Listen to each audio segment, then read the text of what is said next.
तुम्हा सर्वांना तर माहीत आहे की आपल्या चॅनलवर गावाकडच्या रेसिपीची सिरीज सुरू आहे.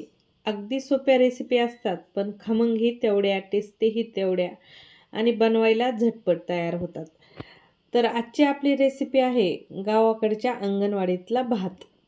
हा भात आजही आमच्या अंगणवाडीत गावाकडे बनवला जातो आणि आम्हीही अंगणवाडीत होतो त्यावेळेस बनायचा. खायला खूप भारी लागतो, बनवायला सोपा आहे, टेस्टी आहे आणि या भातासोबत लहानपणीच्या खूप आठवणीही ताज्या झाल्या. नमस्कार मंडळी, मी वर्षा येवले. माझ्या चॅनलवर तुमचं खूप मनापासून स्वागत करते. मग इकडचं तिकडचं न बोलता, काही उशीर न करता लगेचच आपण आपल्या रेसिपीला सुरू करूयात. पातेल्यामध्ये 2-3 चमचे तेल घालून ठेवलेलं आहे. तेल छान आणि कडक गरम करून घ्यायचं. तेल गरम झालं की अर्धा चमचा मोहरी, अर्धा चमचा जिरे पातेल्यामध्ये घालून घ्यायचे. जिऱ्या मोहरीची छान भाताला फोडणी द्यायची. आता हा जो अंगणवाडीतला भात आहे ना, याला आमच्या इकडे काहीच भाजीपाला वापरला जात नसे, जसं की टोमॅटो, कांदा वगैरे. सिंपल साध्या पद्धतीने हा वाटाणे भात बनवला जातो आणि खायला पण टेस्ट खूप भारी येते. आजही गावाकडे गेल्यानंतर हा अंगणवाडीतला भात आवर्जून मी घरी मागवत असते. कोणी ना कोणी अंगणवाडीत असतं आणि तीच बनवायची पद्धत बिलकुल बदललेली नाही. आणि ज्या मॅडम किंवा बाई हा भात बनवायच्या आणखीन त्याच आहेत, म्हणजे त्यांच्या हातची टेस्ट परफेक्ट आहे. त्यांच्या हातचा हा अंगणवाडीचा भात खायला खूप भारी लागतो आणि या भातासोबतच्या खूप साऱ्या आठवणी देखील ताज्या झाल्या. आज लहानपणच आठवलं म्हणता येईल.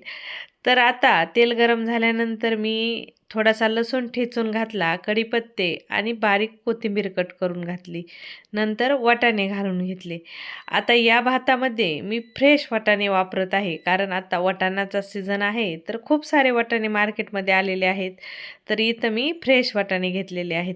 आणि अंगणवाडीच्या भातामध्ये जे आपले सुके वाटाणे असतात का, ते रात्रभर पाण्यात भिजत ठेवायचे आणि दुसऱ्या दिवशी भातामध्ये घालून घ्यायचे.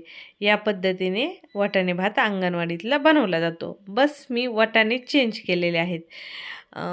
भिजवलेले न घालता डायरेक्ट फ्रेश वाटाणे घातलेले आहेत. तर आता वाटाणे घातल्यानंतर हळद आणि लाल तिखट घालून घेतलं. आता या भातामध्ये मसालेही वापरले जात नाहीत. सिंपल हळद, मीठ आणि तिखट टाकून हा भात बनवला जातो. खायलाही तेवढाच टेस्टी लागतो. मी परत परत का बरं म्हणते, कारण या भाताची सर तुम्ही कितीही मसाले वापरून किंवा भाज्या घालून करा, ह्या भाताची सर त्या भाताला किंवा खिचडीला येतच नाही. हा स्पेशल भात आहे. अंगणवाडीतला जो बी खाऊ बनायचा तो खरंच स्पेशलच असतो, खूप भारी लागतो. तर आता इथं मी पाणी घालून घेतलं. पाणी घातल्यानंतर चवीनुसार मीठ घालून घेतलं. आता या पाण्याला आपल्याला गरम करून घ्यायचे, म्हणजे चांगलं कडक गरम झाल्यानंतर यात धुवून घेतलेले तांदूळ घालून घ्यायचेत. आता तुमच्याकडं जो तांदूळ असेल तो हा इथं तांदूळ वापरू शकता. आता अंगणवाडीमध्ये जो भात बनतो तिथं काही स्पेशल तुमच्या तांदूळ वापरले जात नाहीत. सरकारने पाठवलेले तांदूळ, म्हणजे जे राशनला तांदूळ भेटतात तेच अंगणवाडीत तांदूळ असतात आणि त्याच तांदळाचा भात खूप भारी आणि टेस्टी खायला होतो. आणि तुमच्याकडे जर असतील ते तांदूळ तर आवर्जून त्याच तांदळाचा भात करून पहा, एक नंबर लागतो. फक्त पद्धत ही वापरा बनवायची. आता इथं मी तांदूळ घालून घेतले. तांदूळ घातल्यानंतर आता आपल्याला याला छान गॅस फुल ठेवायचा आणि फुल गॅसवरच 5-6 मिनिट तांदूळ शिजवून घ्यायचे. छान अशी उकळी येऊन द्यायची तांदळाला. आता हा भात अंगणवाडीत तर भेटायचाच, पण आम्ही ज्यावेळेस आमची शाळा 5वीपर्यंत गावातच होती आणि गावात ज्यावेळेस आम्ही शाळेत गेलो त्यावेळेस शाळेतही खाऊ सुरू झालेला होता. खाऊ सुरू झालेला शाळेत ही खिचडी भेटायची अंगणवाडीनंतर आणि त्या शाळेतली खिचडी ही अशाच पद्धतीने बनवली जायची. खिचडी म्हणजे काय, तर हे सिंपल साधे लसूण जिऱ्याची फोडणी देऊन ठेवून वाटाणे किंवा मूग डाळ घालून असा भात बनवला जायचा. खायला खूप भारी, बनवायला अगदी सोपा आणि गरम गरम सुट्टीमध्ये हा भात दिला जायचा. तर घरच्या भाजी भाकरीची आठवण सोडा, पण एक काय 2-2 प्लेटी हा भात आम्ही खायचो आणि आवडीने खायचो आणि सुट्टी कधी होईल याची देखील आम्ही वाट पाहायचो, की आता आपल्याला खिचडी खायला भेटेल.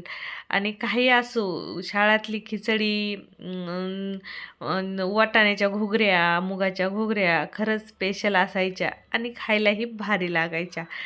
तर आता गॅस पूर्ण कमी केला, परत मी झाकण ठेवून दिलं. पहिलं दुसरी ताट ठेवलं, नंतर म्हटलं नको बाई ती ताट, मग नंतर स्टीलचं ठेवून घेतलं आणि छान मी इथं 5-6 मिनिट भाताला वाफलून घेतलं. गॅस पूर्ण कमी करायचा ताट ठेवल्यानंतर आणि 5-7 मिनिट वाफ देऊन घ्यायची. मस्त टेस्टी आणि मस्त मऊसूत शिजून तुमचा इथं वाटाणे भात तयार झालेला असेल. तुम्ही पाहू शकता कशा पद्धतीने माझा इथं वाटाणे भात तयार झालेला आहे. तुम्ही मला कमेंटमध्ये सांगू शकता, ज्यावेळेस तुम्ही अंगणवाडीत होता त्यावेळेस तुमच्याकडं असा भात बनवला जायचा का? कारण आमच्या शेजारच्या आसपासच्या सर्व गावात, शाळेमध्ये जिथं खाऊ तयार होतं तिथं असाच वाटाणे भात बनवायचा आणि या वाटाणे भातासोबत खरंच लहानपणीची आठवण आली आणि अधूनमधून मी असा अंगणवाडीचा भात आवर्जून घरी बनवत असते. खायलाही खूप भारी लागतो. माझी मुलंही हा भात आवडीने खातात. आता अंगणवाडी, गावातली शाळा, कारण आम्ही खेडेगावात राहिलेलो, तर ह्याची मज्जा खूप वेगळीच असायची. शाळेमध्ये मॅडमला कधीच मॅडम बोललो नाही, बाई बोलायचो आणि बाई शब्द खरंच किती आपुलकीचा होता बरं. आणि आजच्या टायमाला पोरांना म्हटलं की बाई म्हटल्यानंतर त्यांना काहीही समजत नाही. आपले शाळातले दिवस खरंच खूप भारी होते आणि मला वाटतं तशी शाळा शिकणारे आपण शेवटची पिढी आहोत. तुरळक मुलं आता गावातल्या शाळेत आहेत. बाकी आपले शिक्षक आईवडिलापेक्षाही भारी आणि आईवडिलापेक्षा जास्त म्हटलं तरी जीव लावायचे आणि आपल्याला घरच्या आईवडिलापेक्षा जास्त म्हटलं तरी आपुलकी आपल्या बाईंची वाटायची. आणि ते दिवस खरंच खूप भारी होते आणि त्याच काही आठवणी आज मी या भातासोबत ताज्या केलेल्या आहेत. तुम्हाला रेसिपी कशी वाटली मला कमेंटमध्ये अभिप्राय कळवायला विसरू नका. रेसिपी आवडली तर लाईक करा, शेअर करा आणि चॅनलवर जर फर्स्ट टाईम असाल तर चॅनललाही सबस्क्राईब करा. परत भेटू अशाच नवीन रेसिपीसोबत. तोपर्यंत बाय बाय.